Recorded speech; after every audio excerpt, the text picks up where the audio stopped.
Man, feeling lovely. Feeling lovely. Need to eat. We need to eat right before we pod every time. Yeah, Mel got a nigga feeling good. I ain't gonna lie. I sweater clean too, fam. Appreciate it. My people over at True Grind Apparel. That shit dope right there. True Grind Apparel. San Diego based black owned brand. That shit clean. That's all I mess with. Well, not necessarily San Diego based, but Black on. That's what I'm all about. Anyhow, let's get into this podcast, man. Welcome to another episode of the Barber and the Cameraman podcast. I'm Michael Flicks, always in the mix. It's your boy D the Barber. Nobody goes harder.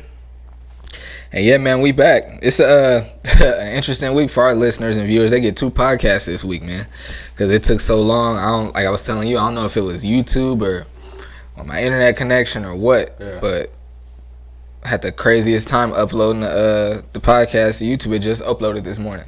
Damn. Just uploaded this morning, and we here recording a new one. So it's all good. Y'all get 2 episodes this week. You know what I'm saying? I'm gonna still do videos for the older podcast, older episode rather. But we back and we rocking, man. How's your week been? My week been cool, man. I mean, it was a little slow at the shop due to the weather. It's been rainy, it's been cold. When it's like that, cats want to stand there like, why go get a haircut for what? I can't go out nowhere. Mm-hmm. So they don't come to the shop. Mm-hmm. So it's not as popping as it usually is. But I mean, with this weekend coming up sunny for the rest of the days, I think they're gonna come. We're gonna get that money, man. It's gonna be good.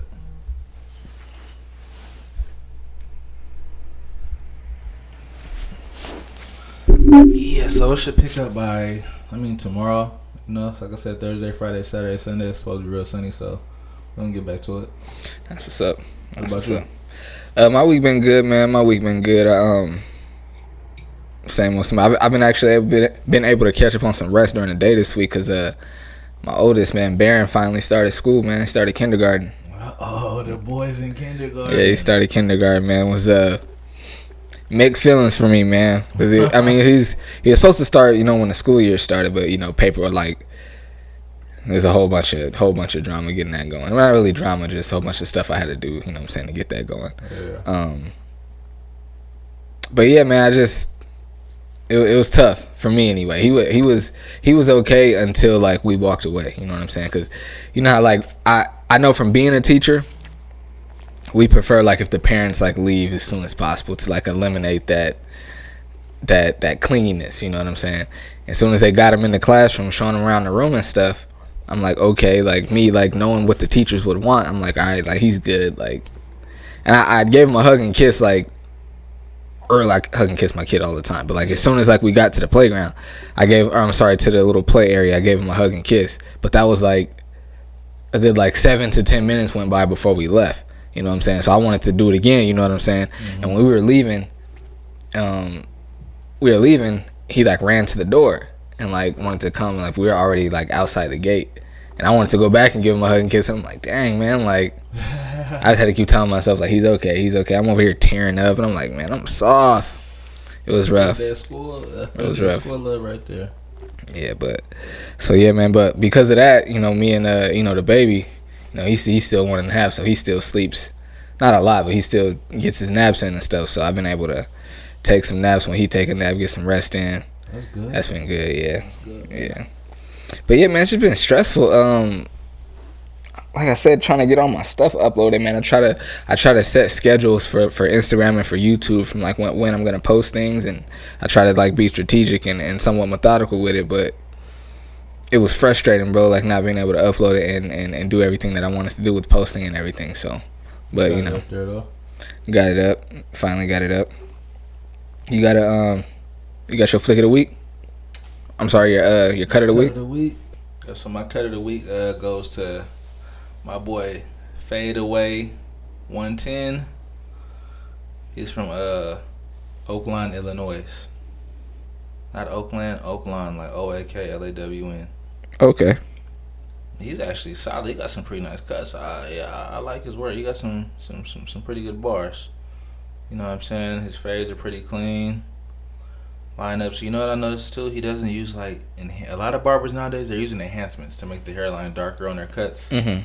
So it looks better than it really is. I'm not knocking you. I mean, if your clients want enhancements, do your thing. I mean, hey, when I go out to certain places, and do this and do that, I use enhancements on myself sometimes. There's nothing wrong with it. But that natural, when you got bars like this and it's natural, that shit really stands out. You know what I'm saying? So fadeaway, good job on the natural cuts, man. You're keeping it real old school. I like that. That's what's up. That's what's up. Let me get into Flick of the Week. Alright, so I'm gonna give Flick of the Week to my guy Zeke Kitchen. Zeke Kitchen. ZEKE. Zeke Kitchen. That's a hell of an Instagram name. Feel me? He's actually the cameraman for my Freestyle Friday show. Okay. He's dope, bro. He's dope. He's super dope. He does everything, man. He takes dope pictures. He does dope videos. He actually does like the how like you'll search somebody on Spotify and they'll have like a quick like 7 to 15 second video with like the Spotify like banner across the front. It's just like them like a quick little video. He makes those for people too. He's really dope. Dang, I locked my phone. But the actual flick or the actual post, that he made that I want to shout out is his most recent one. The caption is "The London Fog" from it's a tea company, and it's something super simple, super basic, but it's super dope. Like that first one at the top. It's just like it's either tea or coffee, one of the. But he's just dope, man. He's just dope.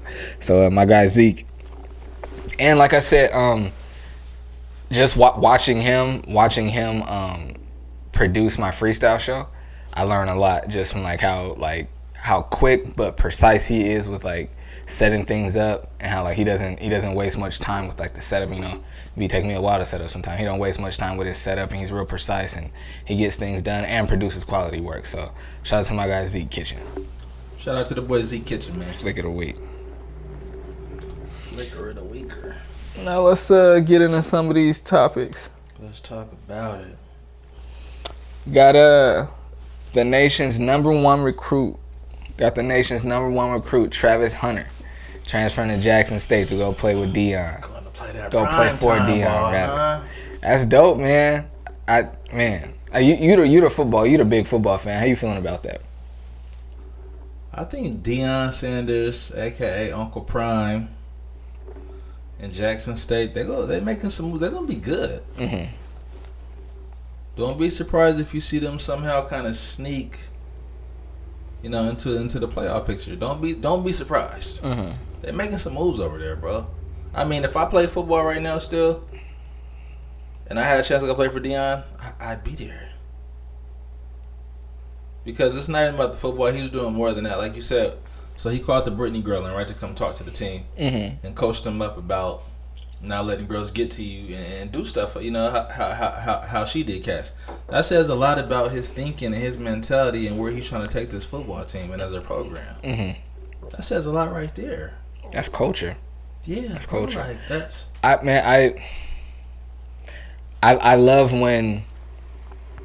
that it's a top recruit that transferred there, because he's got a whole bunch of good recruits over there. Yeah. But I love that it's like one of the nation's best, because in sports, there's a lot of, in everything really, but in sports is one of the main ones that it's a lot of monkey see, monkey do. Mm-hmm. And so if like a top recruit, like him, like this, Travis Hunter, a top recruit like Travis Hunter, I cannot speak today, decides to make a move like that, other people are going to do the same. Exactly. You know what I'm saying? Follow suit. Well, he's going there, why shit? Next thing you know, they're going to be competing with Bama or some shit. Mm-hmm.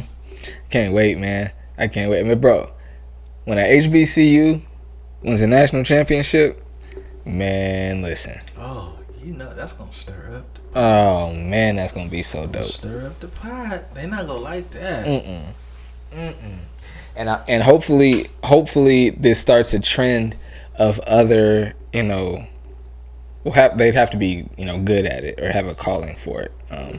But hopefully this Deion, having success at Jackson State influences other legendary, black like Morris Brown football players to come back and get their coach on. At HBCUs in particular, you know what I'm saying? Because you always hear about former NFL players coaching like high school, because it's like it's more low key. They don't really need the money, but they're staying around the game and it keeps them connected. Mm-hmm. You always hear about that, but I want to hear about or see more black coaches or former NFL stars coaching at HBCUs. That's dope. That's dope. That'd be nice to see. For sure. For sure. Let's stay with football. That Raiders and KC game, man. How you feeling? Nah, I mean, y'all can all see I'm a Raider fan. You know what I'm saying? I love my Raiders. Mm-hmm. But that game against KC this past weekend, I'm not gonna lie. Let me see. I made a post about it. Let me see what I put. I made a whole post about it.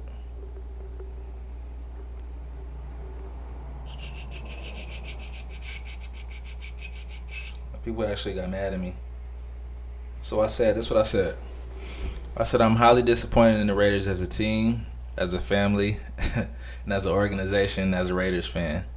What I saw this past weekend was sick, disgusting, non-tolerable display of football I've ever seen as a Raiders fan.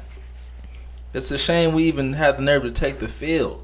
This team has no pride, no guts, and they play like cowards week in and week out. So whoever's banking on these guys, pack your bags and head for the hills. It's not going to be good. You was feeling away, huh? Had to let it out. He was feeling away. Man. I feel it. I mean, Derek Carr has to go. He's not the guy. See, in today's game, I mean, if you're not Tom Brady, Ben Roethlisberger, or Aaron Rodgers, where you got a nice, good, solid line, you're a stationary quarterback, you got to be mobile because guys are quicker, they're stronger, and they're smarter. They got more than one move.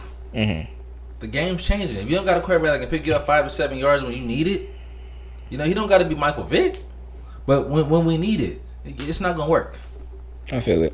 You look at any team that got a winning record right now besides the Seahawks, all their quarters are mobile. I mean, all their quarterbacks are mobile. And the only reason they got to lose in the record is because Russell Wilson's been hurt most of the year. But all the teams that are winning have winning records. They have mobile quarterbacks, guys that can run and pick up 7 yards, 5 yards when they need it. It keeps them from being in 3rd and 15 to 3rd and 2. 3rd and 15 ain't easy to get in the NFL. Yeah. 3rd and 2 is a lot more easier. So if it ain't mobile, it's not gonna work, man. But yeah, I'm disappointed in my Raiders. Highly disappointed. That was sad. And then to make it worse, you go out there and you stomp on the KC logo before the game. They riled everybody up, got in the middle of the field, stomped on the logo, partying before the game started. And then lost. To go out there and give up damn near 50 fucking points. 50. This is the NFL. 50 points. This is not Pee Wee football. This is not Encanto Rec when we will play us versus the Encanto Heat. You know what I'm saying? Okay, that's different. This is 50 points in the fucking NFL. That's sad. That boy upset. Had to take a drink. I'm disappointed. Oh man, that's tough. I was about to say I feel your pain as a Raiders fan, but I'm not as connected to the Raiders like that. Like, I'm a fan and I'm upset when they lose, but it doesn't ruin my day. Now, on the flip side, my Lakers are on a 3-game win streak. Just had a big win tonight against who we just beat, against Dallas. So we playing well. Boy, your Warriors are doing even better. Steph Curry just yes, sir. Put himself in the record books. Yes, sir. Did you watch the game? I did watch it. So I see when the game started, he came down the first quarter, made the first shot. Boom. I said, 1 away. Couple minutes later, bam. That was the backbreaker. I said he did it. He deserves it, man. Oh, yeah. He's clearly the best. He's the best shooter I've ever seen. He's the best shooter anybody's ever seen. He's the best shooter of all time. Some guys say he's not. They're he's wrong. not the best. They're wrong. He's the best pure shooter. Yeah, I seen warm-ups before the game where this dude's shooting it from the stands in the gym. I mean, in the fucking arena and making it. Yeah. He's the coldest, bro. Who else is doing that? He's the coldest, bro. Definitely the best jump shot we've ever seen. Yeah, I think it would have been so dope. I mean, everything was dope about it. I thought he would do it in his first 2 shots though. Yeah. And you could tell he wanted to get it out of the way. Like, he wanted to do it, have the moment, and then just, all right, let's play some basketball now, you know what I'm saying? But it was dope. It was dope that, you know what I'm saying, how he strategically had his dad in the corner right there, you know what I'm saying? So he can get to his dad and have that moment and everything. It was dope, man. That was dope. I was telling my boy EA on the phone last night. I was like, it's dope that, I can only imagine how his dad feels his dad is a former NBA player who's known for his jump shot, and now your son is in the NBA and he's the all time best. You know what I'm saying? That's got to be dope. I like the shot he made because the shots he took before that, they were more like wide open threes. This one was like a step back. He had to create some space and step back and actually hit this one. Mm-hmm. That's why I feel like this shot was he earned it. Mm-hmm. It wasn't no simple catch and shoot. He had to step back, little pump, and he nailed it. I said, and he's gonna set that record. Like, he's gonna make it where that record won't be touched for a long time. Yeah.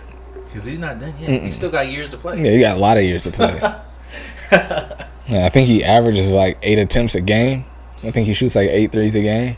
So, I mean, it's crazy. He's a wild boy, man. It's crazy. Do you have any records? Like, not just sports, but anything. You have any records anywhere for anything?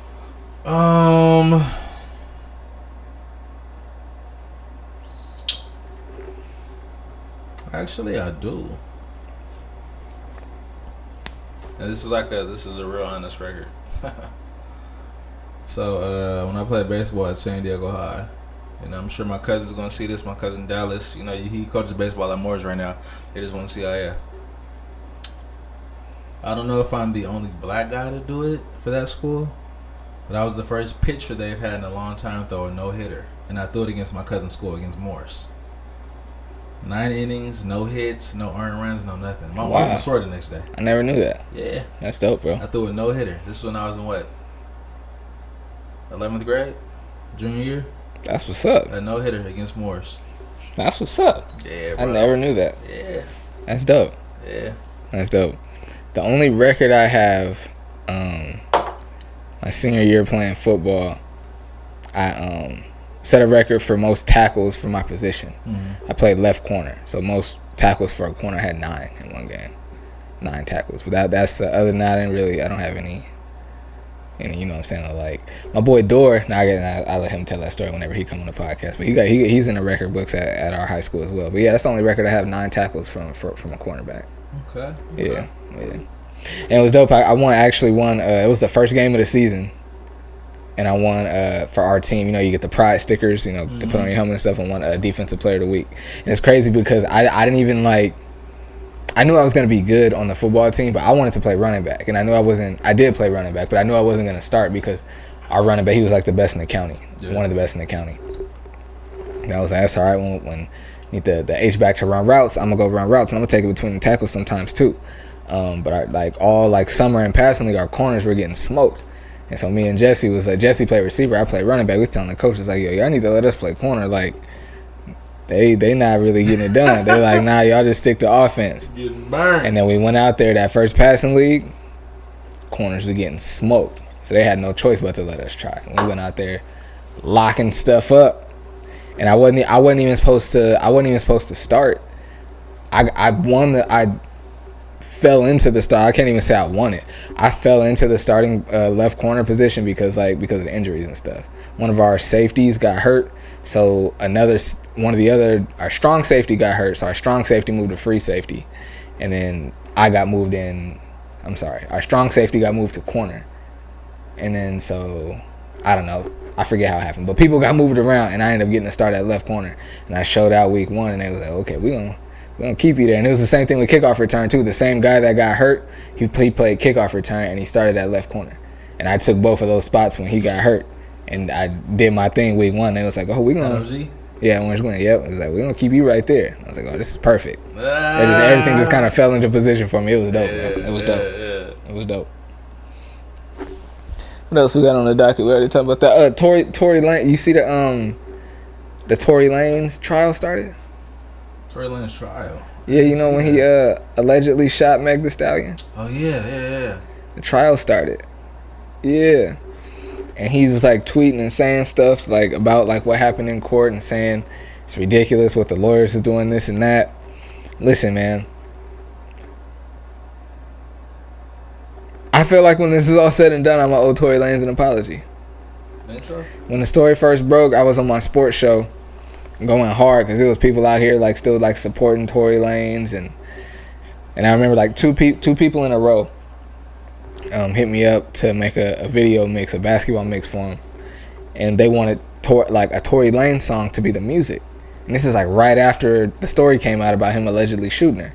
I'm like, why do you want to support this dude and you found out that this is what he did? You know what I'm saying? And I went on my show and was like, bro, if you mess with Tory Lanez, don't ask me. You know, I was going hard, bro. And so I feel like I feel like he's gonna be found innocent, bro. I feel like he's gonna be found innocent, and I'm gonna owe this nigga an apology, which I'll be happy to give. But yeah, it's crazy, bro. It's crazy. I feel like I might owe this nigga an apology, man. You just might, man. I mean, shit. I mean, I forgot that shit even happened. I've been trying to pay attention to it because of how hard I was going. And because I like his music, I'm not gonna lie. Fire. Make slappers. So you want to talk about one night stands? Yeah, I want to talk about one night stands today, y'all. What about one night stands? I've had a few of them in my day, you know. Heard a few stories about a few of them, but the thing about one night stands is like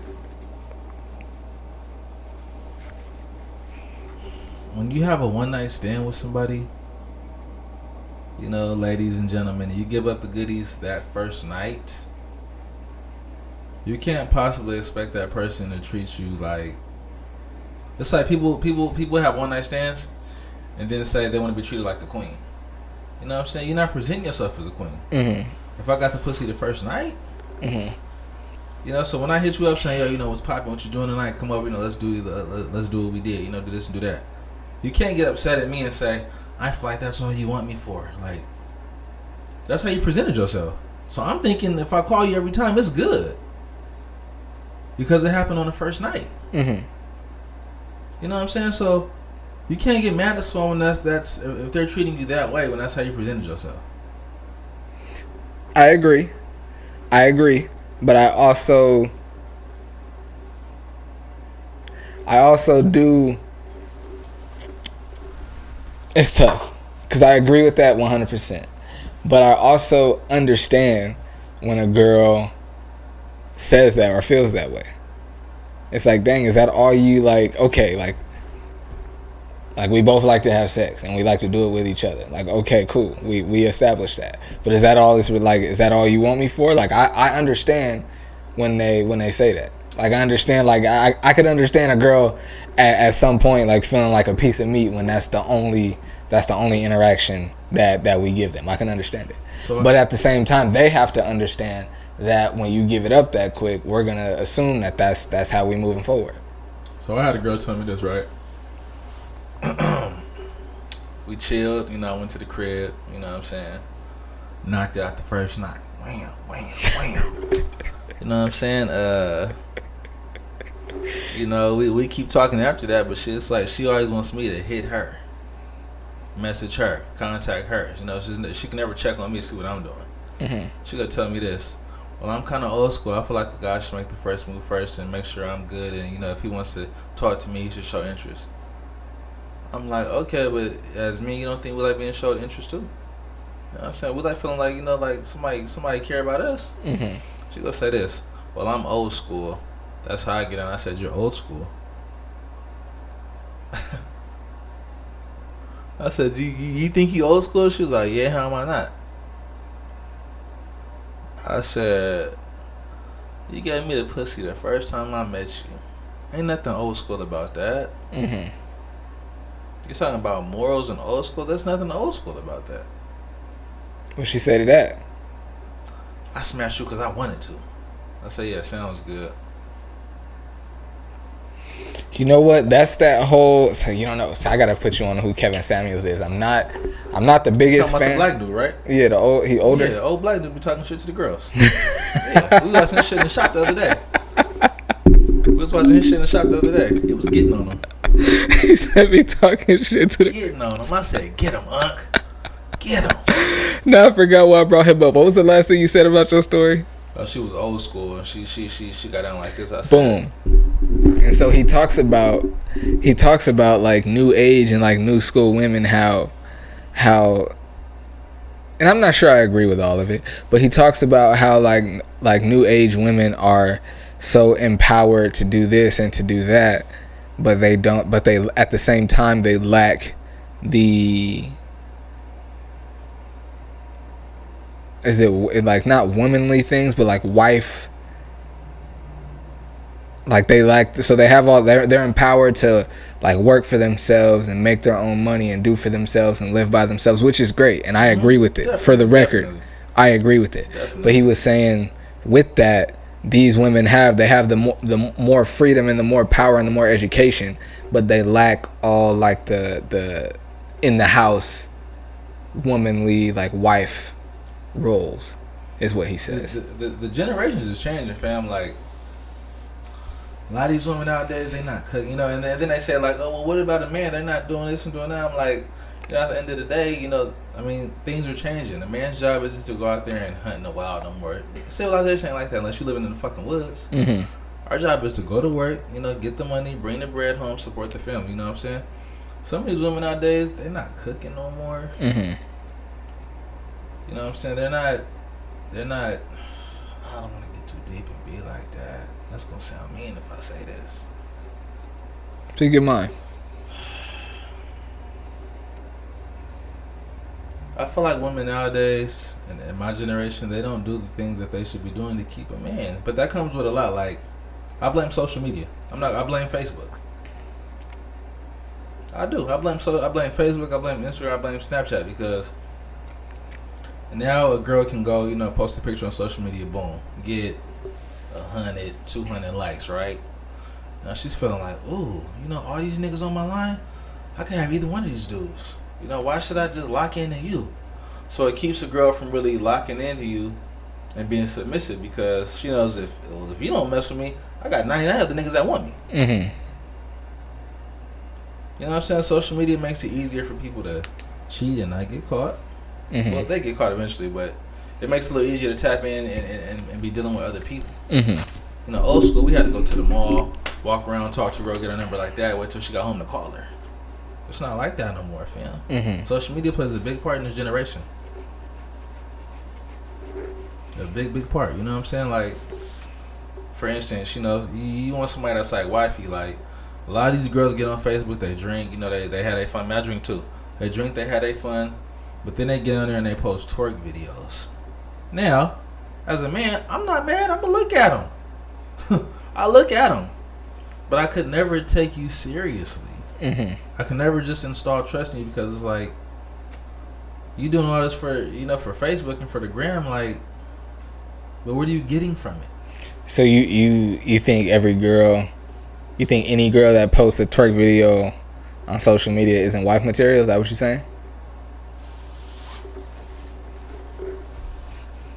I'm not going to say that. I'm just going to say I wouldn't want a wife or girl that's posting videos like that on Facebook. She might be wife material for somebody else, but for me, that's not what I want. Now, see, I can't say that I would want it or wouldn't want it, honestly. Because if you post that, guess what? When we look as men, we're only going to want one thing. That thing we see shaking on the screen. That's it. I don't want nothing more than that if I see that. I'm going to take you as what you presented yourself. And see, I don't think a girl, just because she twerks on Instagram or on Twitter or whatever, I don't think that means like she's presenting as a hoe necessarily. And I mean the setting also counts. Now if her whole feed is just nothing but her like shaking ass and showing ass, then that's one thing. But you gotta remember, like, these girls got daughters. Mm-hmm. They got kids that's gonna see this maybe possibly one day. Yeah, but that doesn't mean just because like I'm saying that because I can't really say they're friends of mine, but they're acquaintances, and I know a lot of their husbands and significant others. I know a group of women that every time they get together, whether they on vacation or, you know, mimosas or girls' night or day or whatever they doing, they'll be shaking ass. And all, like, most of these girls are married and they have kids, and I know them to be, I don't kick it with them every day, but I know them to be good mothers and good partners and good people. Okay, and I respect that. I mean, you out on the grocery having fun, you know, doing your thing, boom. Once every now and then, that's cool. But when you do this shit every day, okay, you wake up twerking every day, mm-hmm, all afternoon you twerking on Facebook. Nighttime you twerking on Facebook. Ass, pussy shaking all in the camera. Like, I feel it. How you think this is gonna treat you? How you think this is gonna look at you? I feel if you out in your girl's crib chilling, y'all drinking, I mean that's cool. I can respect you having fun. When you do this shit daily, nightly, and you're not really getting shit from it, it's not like you getting paid for it. What's the point of doing that? Having fun. Yeah, but see, those are the same girls that want to say, I deserve one that's gonna treat me like a queen. Act like one. I'm just saying we can't always be so black and white with things. Okay, like for example, you and I are out, whether it's me getting off of work or just us going out to grab a drink or to have some fun or whatever. You and I are out at least one night almost one night every weekend, right? What if you met a girl that you really like, and she tell you like, nah, I can't take you serious. Like I see you out all the time. Like I see you out every weekend. Like ain't no way you could be serious. You know what I'm saying? Like so it just depends. I think everything is case by case. You gotta have put me on the same pedestal and say, well, I see you out. If you see me out every weekend, it's because you're out every weekend too. So what does that say about you? To the girl, you know what I'm saying? Like if you see me out every weekend because you're out, you can't take me serious, so can you take yourself serious? Because if you can't take me serious and I'm out, what about you? Because you're out there every weekend too. What if you met the bartender and you met her at work? That's her job. That's different. And that's what I'm saying. But then she told you, I can't take you serious. I see you out every weekend. You know what I'm saying? You would be like, that's not really fair. You know what I'm saying? Like that's just how I choose to unwind. That's just how me and my boy like to go out and unwind a little bit. You know what I'm saying? You can't really, you know what I'm saying? It could be any number of reasons why a girl is twerking on Instagram or going out every weekend. You know what I'm saying? True. I just feel like everything got to be case by case. True, but this leads into my point about, one night stands. Like, you can't post videos like that and then say, all these niggas want is one thing. All these niggas is the same. Look what you're presenting. So what is a man supposed to think or want from you if you're presenting yourself like that? I don't even choose to take women like that seriously, or even like really engage with women like that. Like any woman above a certain age that's like, oh, niggas is the same, all these, like, I don't. It's like, how old are you and who hurt you? How old are you and who hurt you? Like, every man is not the same. No, all the men you deal with are the same. Maybe it's something about you that's attracting the same type of dude over and over. Guys. Maybe it's something you gotta maybe it's something you need to do differently, or maybe it's a different energy you need to present. Maybe it's not the dudes. Maybe it's you. Maybe. Exactly. Like that's what I try to do. Like if I find myself in situations like that I don't want to be in over and over and over, I ask myself, like, all right, like, what can I do to stop this from happening? And me, I'm extremely, I don't want to say stubborn, but I'm forgetful, and I just don't put enough like foresight into things that I do a lot of the times. Yeah. And so I'll find myself like right back in a situation like, dang, bro, like, why you want to be here again? You know what I'm saying? But I don't know. That's an eye opener right there. That's an eye opener. Real shit though. Yeah. That's a little tangent we went on, man. We kind of sped through all our topics. We didn't have much to talk about, but like I said, the last podcast came out so late. Had to make sure we came in here and gave the people another podcast and enough content. You know what I'm saying? Anything else you got on your mind? Anything else you want to talk about, brother? I'm pretty good, man. I mean, we talked about one night stands. We talked about Curry.